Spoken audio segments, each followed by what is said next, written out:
Hello, everybody. Welcome to episode 104 of Buds and Blue Jays, your place for all things related to the Toronto Blue Jays. I'm your host, Jesse Burrell, and I am joined, as usual, by my co-host, Riley McConnell. And Riley, I think we're feeling a little bit better today as the Blue Jays did get a series win after three back-to-back very disappointing series the Toronto Blue Jays just had. We went into Minnesota, the city of 1,000 lakes, and we took 2 out of 3 games, including some well-pitched ball games. We'll get into that in this episode and so much more, including home runs going off Daulton Varsho's glove. Bo Bichette has a monster series, some notes on the bullpen, and of course, some prospect notes, and all that to come here in this episode. But first, guys, please like the video, subscribe to the channel, all that fun stuff. If you're listening to us in podcast land, leave us a 5-star review, tell a friend, share, download, all that good stuff. It really is the best way to help the show grow and to stay connected to your Toronto Blue Jays all throughout the season. Riley, a lot to get to in this episode. We're feeling good after a series victory. Where did you want to go first?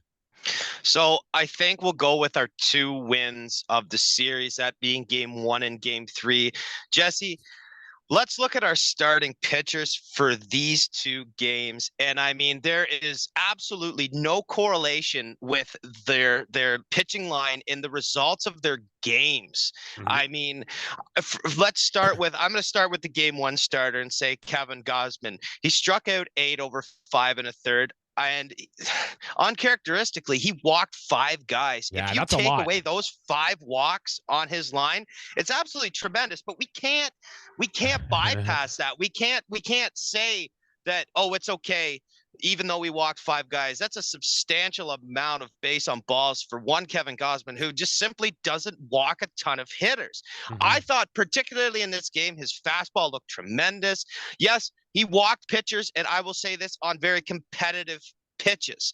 Now, the Minnesota Twins lineup is not, a team that's going to drive home 100 wins, but they still give our Jays a tough one in this. I mean, the biggest score differential was 3 runs in game 3. Gausman was in a tight ball game, and I mean, he's a competitive pitcher and throwing competitive pitches, just got kind of stung with some, walks that just usually aren't there. Also 4 hits to add. He wasn't giving up a ton of hard contact.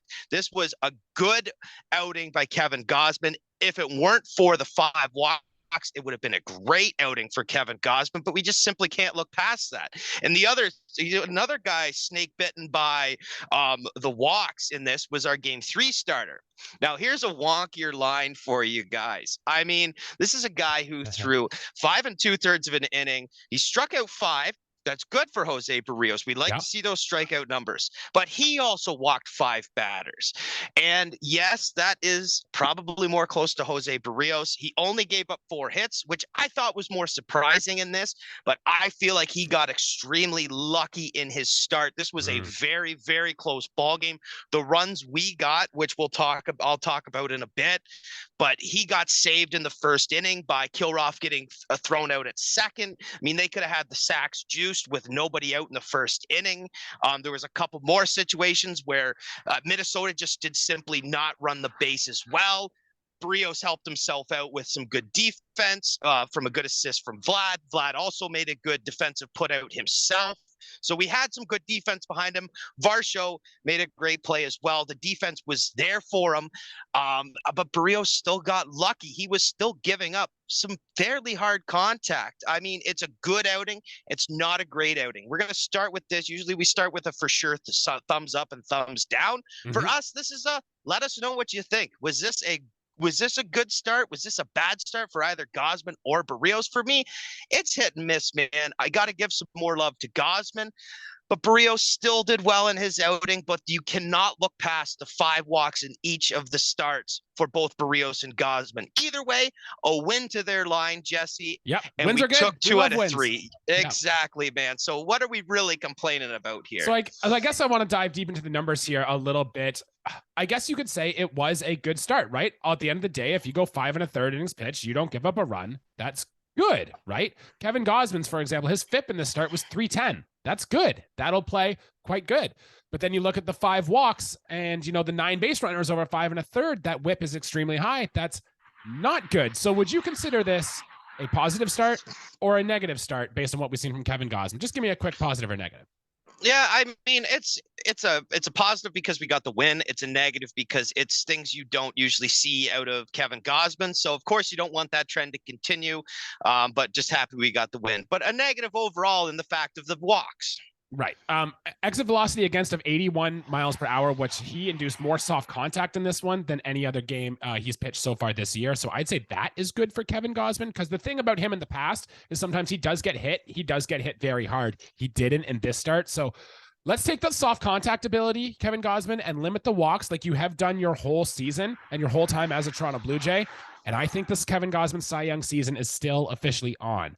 Now, to Jose Berrios' start, yeah, I didn't get to watch this, I will admit, but I'm looking at the line here, 5 2/3 innings pitched, 5 walks, 5 strikeouts. His average exit velocity, Riley, was even better than Kevin Gausman's, an average of 79.2 against him. And remember early in the season when Jose Berrios was struggling significantly, you and I came on here and we talked quite frequently about, man, Jose Berrios is just giving up way too much hard contact. He needs to limit that. His last start against Tampa Bay when he went 7 innings, that number was down to 85.5 miles per hour. You and I come on here and say, hey, this is good from Jose Berrios. This is what we really needed to see. And the one thing that does stand out, aside from the walks, a 61.5% ground ball rate, Riley, his best in a start this season. If Jose Berrios is inducing ground balls, and in fact, soft ground balls, that can only be a good sign. Same thing with Kevin Gausman. Just limit the walks, Jose Berrios, and you are going to be your high-impact starter the Toronto Blue Jays desperately need right now. Oh, couldn't agree more, man. If he keeps the ball on the ground, I mean, he's been snake bitten by the long ball. We've seen it. Simply wasn't that in the start. In my head, I always think of him kind of, making his career maybe in the future kind of a sinker baller type guy, a hard sinker, weak contact, balls hit on the ground. So I don't know if his craft is working like this. That is fine. I'm just glad to see, because hey, let's give Jose Berrios some big love here. He has been absolutely fantastic in the last 5-6 starts. And his line is tremendous. Oh, it's kind of it's a put up or shut up year for Jose Berrios, making that dough. And the year he had last year, this is what we need out of him. For us to come on here and call him our 4th starter for what he should be is absolutely crazy. Everyone's bought into the fact that Jose Berrios isn't what he used to be, but there's still a chance. It's going to take a lot of work. And when you see trends like this, you hope they continue, because there's a chance that, yes, he can really reel it back to when his 2018 stint with the Twins, 2019. Like, there is still a lot of time for Jose Berrios to figure it out. All right. Well, good. I think that we'll take this as a positive for the Toronto Blue Jays. With how Kikuchi and Alek Manoah have been struggling, we kind of need Jose Berrios to step up and be a good stable force. And this start against the Twins was a step in the right direction. Riley, I want to go to the offensive side of the ball, and I want to go to a player that also really, honestly, he's been doing it all season, but we still have to give this guy some love, and that's Bo Bichette. You told me before we started here, Riley, that he had 7 more hits in the series. I know he hit a home run in game 1, and on that pitch, Riley, it was a fastball up and in. And Bo Bichette, who we've talked about forever, his approach at the plate has always been, I'm going to take that ball the other way. I'm going to drill between the first and the second baseman. I'm going to pepper that right center field gap. I'm going to wait. If you look at the heat map of where Bo Bichette does damage against certain pitches, he is actually really good at pitches that are up and in tight to his body. The home run he hit off Louis Varland today was a 93-mile-per-hour fastball up and into his plate that he turned on. Riley, you and I were screaming at Bo Bichette to do this last year, and he has done it consistently so far this year. I am floored and blown away by what Bo Bichette has done at a plate. Riley, I don't think it's a bold enough statement to say Bo Bichette is the best Toronto Blue Jay right now, period. Full stop. I might even argue, Riley, he is the best shortstop in the game of baseball right now. Tell me I'm wrong here with what Bo Bichette has done to start the season so far. It's so hard to say he's not. There's a lot of people who would totally disagree with us. Whenever you have a guy, and I mean, hey, you're talking about how he's pulling the ball, and he also he sliced one past the first base bag for a base hit. He hit it right down the foul line too. He can hit the ball to all fields. Bo just simply puts bat on ball, and then a gapper to right center. Baby. I mean, he had a triple in the series as well. He has single-digit triples in his career. He just gets hits. This is what he does.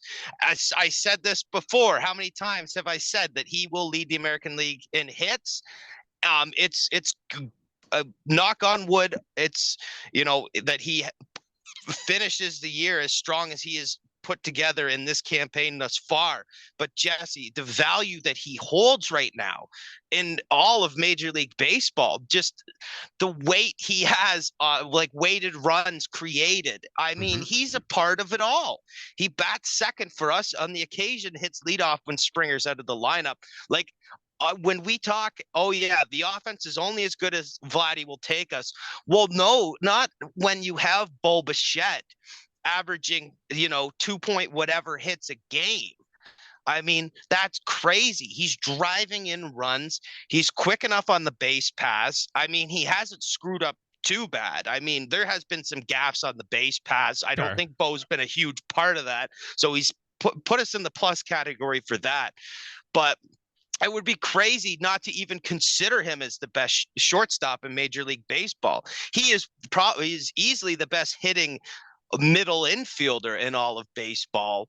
And as far as all around, if you're just to how you weigh value of a player, yeah, Jesse, I would agree with you and say that hitting being as big as it is and how good Bo Bichette can string together hits is the most valuable shortstop in Major League Baseball right now. So here's where Bo Bichette ranks in terms of stats, in terms of Major League shortstop. He is the #1 shortstop in WRC+. He is the #1 shortstop in WOBA, including things like slugging percentage, on-base percentage.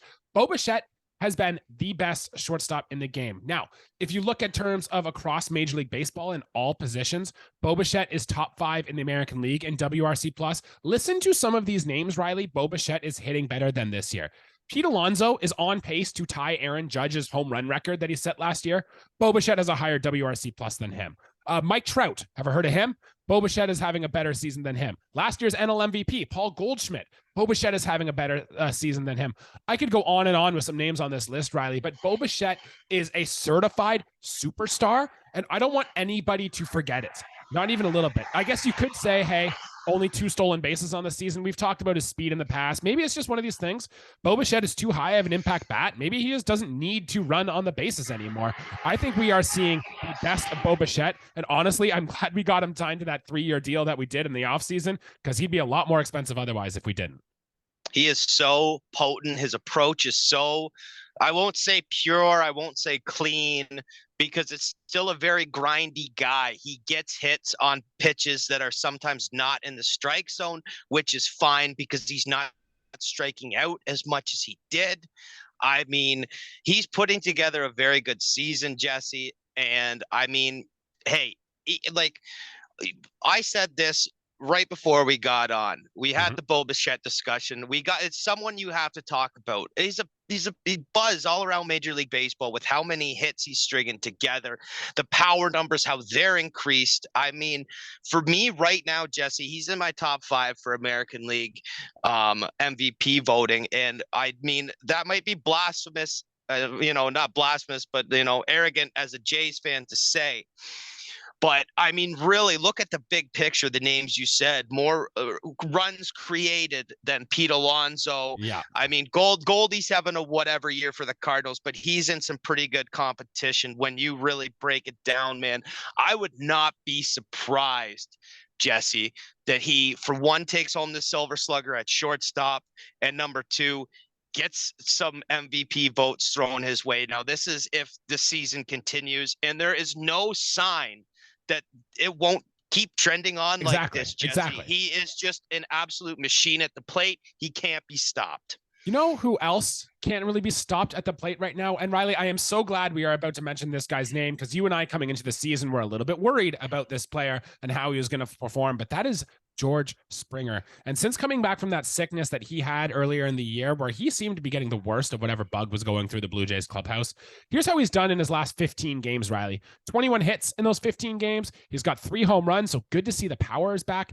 8 walks to 7 strikeouts, so I know we love to see the more walks than strikeouts, especially from our leadoff man. He's even got 2 stolen bags, not bad for a guy on the wrong side of 30. And his slash line, Riley, over those 15 games, 362 batting average, 439 on base percentage, a 621 slugging. That's an OPS over 1,000.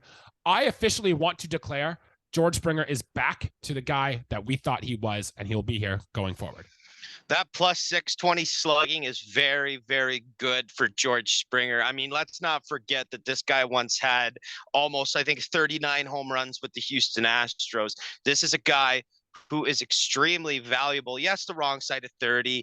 And yes, he doesn't look as athletic as he once was, but he's still a very good fundamental MLB ball player, and he's still got a lot of pop in that bat. And when he can find the holes, man, when he can get on base, I mean, we got the guys in the lineup that can drive him in. And sometimes George Springer might have to take things in his own hand. The old solo shot every now and again. He can do that, man. George Springer's a very, very good ball player, very valuable for this Toronto Blue Jays club, because really it starts with him at the top. I mean, literally and figuratively, Jesse, he's a good veteran talent, and I love that he's putting together a good year, because yes, I had a lot of question marks with this guy the last time we saw him before the season started, injured, blah blah blah. What Springer are we going to get? I mean, I don't want to jump the gun on this one, Jesse, but this very well could be the best season he puts together as a Toronto Blue Jay if things continue. It's going to be close. I mean, he has a ways to go. It's a long ways to go, but I really like how his usage. I like the DH between right field and kind of how he is. He doesn't seem too fatigued. I mean, he's having some good approaches at the plate and hit off the right-handers very well, as George Springer does. He had a marvelous series against Minnesota, strung together 6 hits, drew a walk. Love that. Absolutely fantastic out of our leadoff guy. He still has a way to go because he did slump in April, but he did put up 4.2 last season. If George Springer ends the year at 4.2 wins above replacement, I'd call that a success, and good things for George Springer. Riley, let's talk about the other outfielder here, and Daulton Varsho, and he is getting some gripe from Toronto Blue Jays faithful. In fact, he had a very interesting series here. In game 2, playing center field, Daulton Varsho ran back at the wall, and there were 2 times a ball went off of his glove and ended up going over the fence. Now, one of them was over the fence anyway. It would have taken a spectacular catch for Daulton Varsho to get it, but Daulton Varsho is capable of making spectacular catches. So I don't know. He's been taking some gripe. He has hit some home runs lately, but I have noticed too, a lot of those home runs that Daulton Varsho has hit have come late in the game when the Blue Jays are already down 5, down 6, so he's been down and relegated to 7th in the batting order too, and he's not playing as much versus lefties anymore as he did early in this season. So what is your take, Riley, on Daulton Varsho? Are we still certain this guy should be an everyday hitter, put him into the lineup all the time, or are we worried that, hey, this guy might not be developing as good as we thought he might? Well, before I get right into what I think is an easy question to address, I do want to start with the defensive side of the ball. Yeah, let's do that. So, I mean, every kid dreams, as the outfield I played. It's like, I want to rob a home run. I want to rob a home run. Jesse, 2 batters in a row, 2 home runs. I mean, absolutely crazy. You feel terrible that it went off his glove. I mean, clearly it was gonna stay in the yard. I mean, he jumped, it went back off. I mean, this guy's 5 foot, insert single digit number here. He's not a tall guy, makes a tremendous leap, and obviously kind of just off the flab of his glove. It wasn't pocketed. It got out of his glove as he kind of held it over the wall. Whatever. You got to shake that off. He made a nice catch in game 3 at the wall. Wasn't going to leave the yard, but it's still nice. He got a lot of action in the outfield in this series. So, I mean, You can't take that away. I mean, you can gripe at him, but for the people who are saying, oh, whatever, potentially, yes, Jesse, it kind of costs us the game. I don't look at baseball that way, because that's just how it goes, man. As far as his bat, absolutely, you need to keep this guy in the lineup. He is a tremendous power hitting lefty. He has good wheels. I mean, listen, you would like the on base to be significantly better. Everyone wants the on base to be better, but I mean, there's so many good pluses with Varsho's power that it's almost, if he's the best power hitting 7th in the league, if he's the best 7 hitter that has 25 home runs, 22 home runs, then let him be the best power hitting 7th spot guy in the league. I mean, I'm okay with him because of how many positives he has: his base running, his range in the outfield, his arm, his power. If he doesn't get on base as much as, just above a replacement level guy, because let's be honest, Daulton Varsho is far above replacement level baseball players. His defense and speed is just far too valuable, and the power is there. Obviously, the barrels are fewer and far between because he's not making solid contact. But Jesse, absolutely, he is still developing at the major league level. This guy will get better as time goes on. He still has a lot of team control. And yeah, you let this guy be an everyday player still, Jesse. That's a no-brainer for me that he's in the lineup every day. Okay, and remember his season last year in Arizona? It wasn't till the end. I think he hit 11 of his 20-something home runs in September last year, so maybe Daulton Varsho is just a slow starter. No, he is changing leagues. We've talked about all this stuff too. It is a little concerning. The average exit velocity against 14th percentile. He's not hitting the ball hard. He just seems average in everything else in there. Riley, he hasn't hit a double since the Atlanta series back in Toronto. That's been almost a month since Daulton Varsho has hit a double, but I think I'm with you. I might have a little higher concern than you do on the performance of Daulton Varsho because since we lost Teoscar Hernandez and Lourdes Gurriel, who is tearing it up in Arizona right now, we kind of need another offensive piece, a good offensive thump, and we thought Daulton Varsho could deliver on that. And maybe our expectations were just a little too high of what we can get off the bat, but overall, I agree with your sentiment. Still a good player. The baseline level is high with room to get better. I believe it'll happen too.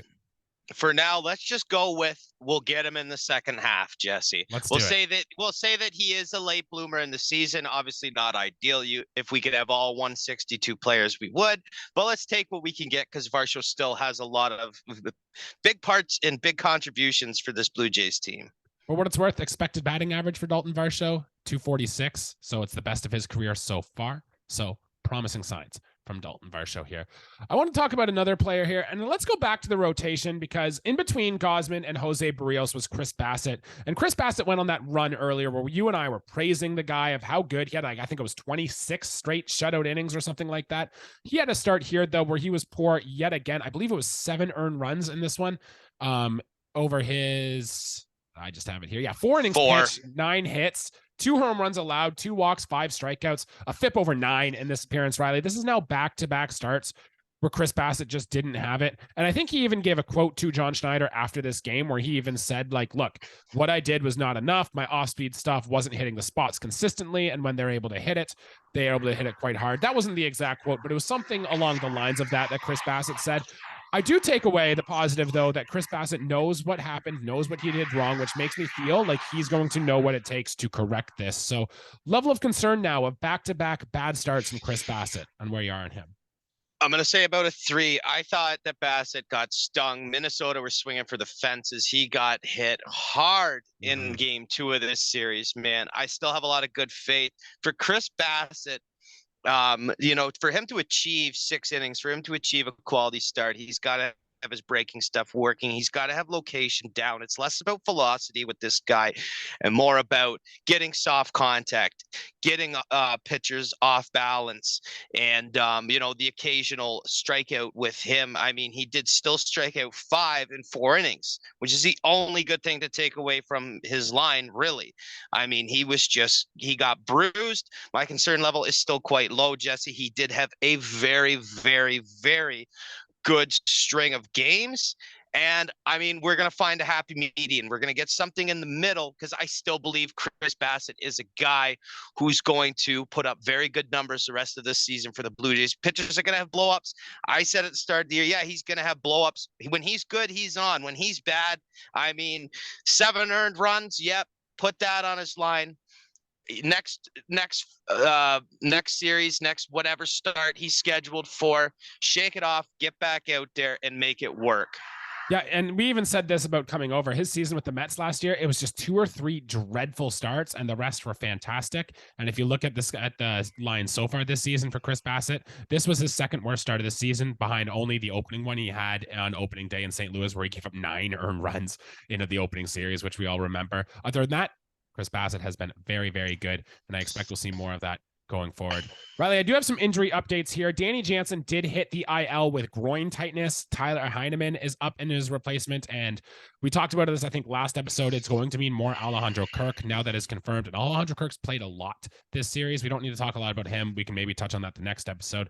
But another injury update is Kevin Kiermaier left the game with back tightness, and I haven't seen an injury update yet on Kevin Kiermaier. We might have to wait until the lineups are announced tomorrow.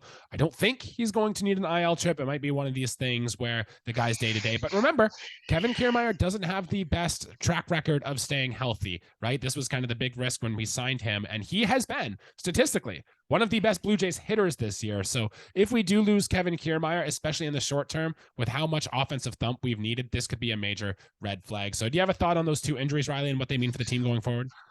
Well, I mean, I was really looking forward. I mean, Kiermaier, before he was taken out in the next game, in game one, I mean, he had a solo shot to right field that was absolutely blasted, a no doubter off his bat. He's been real good for us, man. Kevin Kiermaier has been great. And yes, there's always been with him kind of the chance that he could be injured. And I think, you know, what has happened with Kiermaier with the Rays is that he played a lot of games injured. So you're not going to get the full Kevin Kiermaier.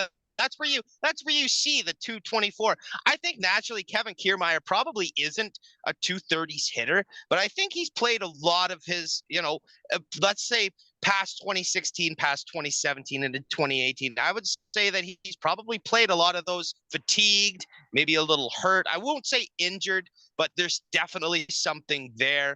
You could say he's slowing down, but he's really not slowing down. Kevin Kiermaier, a very athletic guy, very youthy player, and we hope it's a day-to-day thing and he can kind of get inserted back in the lineup whenever he feels comfortable, because he was very good for us in game one of the series.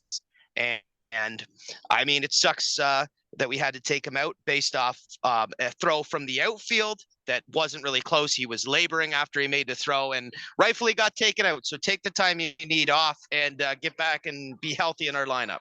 Yeah, let's hope the off day today really does help Kevin Kiermaier, because we kind of need him in there in center field full time for the Toronto Blue Jays to really get on a run here.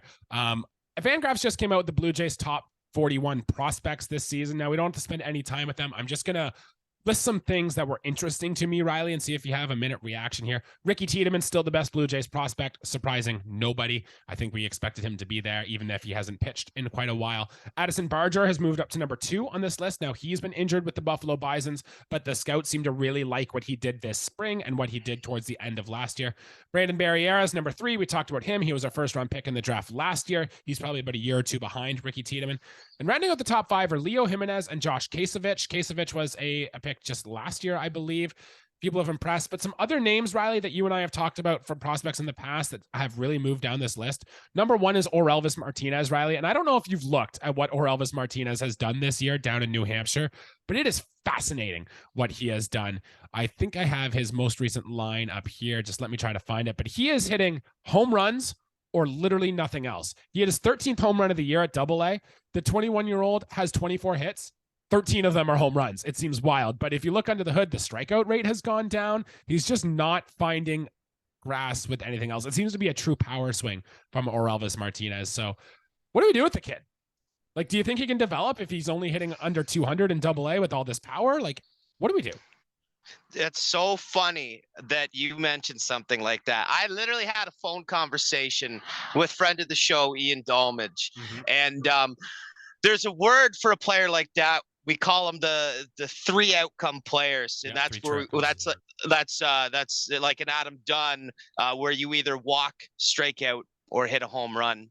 So traditionally, when I say a guy, JD Martinez, Joey Gallo, Jose Canseco, Adam Dunn, guys of basically kind of the same stature and the same kind of positions, maybe outfielder that kind of migrated towards the first base area as the years went on. Orelvis Martinez, though, an infielder, holds athletic, like really an athletic guy. The fact that he is hitting so many home runs in just that shows a lot of promise. I'm very surprised also, Jesse, because in my head, I was going down the list. I thought, okay, Tiedemann 1. Yep. Barger 2. That makes sense. I didn't know if it was Barriera or Barger. I knew top 3, whatever. And then right after, I was right with you. Yep. Because I thought, okay, Orelvis Martinez, number 4. Okay. And then, no, okay. Because I do think that he is very much a stone's throw away from becoming a platooned MLB player. I think that he will get his shot sooner rather than later. Okay. And I mean, there's a lot of cool tools to work with in this, man. I mean, power is a very niche thing for a manager to have in the lineup, man. Can't defend against a home run. Simple as that. 13 home runs for the Fisher Cats. Sign me up for something like that. I don't know how you can convert that to a major league level, but whatever it is, man, he's doing something right down there as far as the power, and I don't hate it, man. Still one of the youngest players in AA too, so let's not forget that. If, for what it's worth, Riley, his walk rate is up, his strikeout rate is down. I think it's the 124 BABIP that is really sinking Orelvis Martinez right now. So expect that to turn around. And in terms of him being with the Blue Jays this year, I think that's still a long shot, still a ways. However, power is usually one of the toughest tools to develop, like you said. And if the Blue Jays are going to make a postseason run, it might not be the worst idea to get a guy who can run into one on your bench if you need a big pinch hit at bat at some point in the game. So I don't hate that call. But Riley, we got to get out of here, man. If you've noticed, if you're watching on YouTube, things are a little different. I'm in the process of moving right now. So my next episode, it's going to be a little bit different from here. So there's no Blue Jay stuff behind me. I'm in my Pirates hat, for goodness sake. It's all very different here. But if you're listening on the podcast side, everything should be as good as normal. So hectic week for us, but we were still able to follow along with the Toronto Blue Jays here. Riley, do you have anything else you want to add before we get on to before we call it an episode here? No, I mean, I want to just quickly say that our bullpen was absolutely fantastic. Yep. Bass was great. Richards is great. Swanson, Romano, all great. I want to say Sember was terrible. Garcia was terrible. I just wanted to get that in. I also want to say that after that series, Jesse, we stand at 28-26. We are fifth, dead last in the American League East. We flip over to the American League Central, Jesse. 28-26, same record for the Minnesota Twins. Where the hell do they sit in They're their in first. standings? Yep. They're in first place. Drives me bonkers, man. Absolutely killer. That joke of and Kansas City doing nothing. Detroit will be good one day. Mark my words. Riley Green for 2028 American League MVP. Torkelson will figure it out. Whatever. Guardians. I don't know why they're not. They have the best pitchers in the world. Like when they're they can't hit. Can't win every game 2-1. I don't know. I hate this division. Obviously, it's good to play against the best, but man, it's like someone's got to just do something with those Rays, and damn, those Orioles coming out of nowhere from the last 3 seasons are putting together a campaign. Our Blue Jays, though, Jesse, still over 100 games left. We're very still in the race for a wild card, and still the division isn't out of the question. Anything can happen. Yeah, for being 10 games out and fifth in our division, I still don't feel terrible about the stake of the Toronto Blue Jays right now, but that'll be a conversation for another day. Guys, thank you everybody for tuning in. Please remember, like the video, subscribe to the channel, follow us on Twitter, Instagram, TikTok, anywhere you can find your podcast. You can find Buds and Blue Jays, so please do all that stuff for us here. That'll do it for episode of today, guys. We'll see you again later next week. Thank you once again. Thanks, guys.